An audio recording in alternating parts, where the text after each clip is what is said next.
Hello, नमस्ते, प्रणाम। और सब बताइए, आप सभी लोग कैसे हैं। आशा करता हूँ आप लोग बहुत अच्छे होंगे।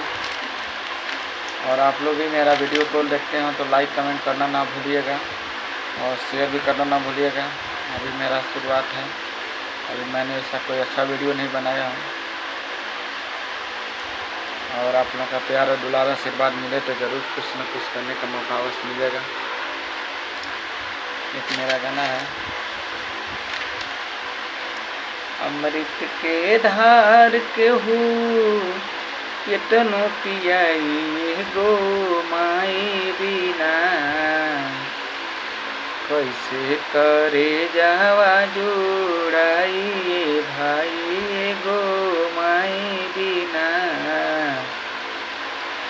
अमृत के धार केहू केतनो पियाई गो माई बिना, कैसे करे जावा जोड़ाई भाई गो माई बिना,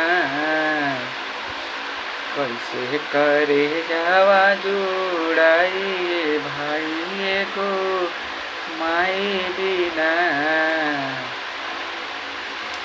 करे एहसान माई दुनिया घुमावेली, करे एहसान माई दुनिया घुमावेली। बोले बतियावे औरी चले के सिखावेली, मिल जाई न धन मिली पूरा सुख हो, मिल जाई न धन मिली पूरा सुख हो। माई के दुलार बिना जिंदगी अधूरा, अचरा ओढ़ा के केहू दूधवा पियाई गो माई बिना,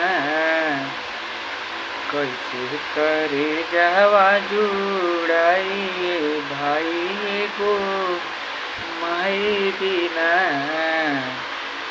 कैसे करे जावा जुड़ाई भाई गो माई बिना। अमृत के धार केहू केतनो पियाई गो माई बिना, कैसे करे जावा जोड़ाई भाई गो माई बिना, कैसे करे जावा जोड़ाई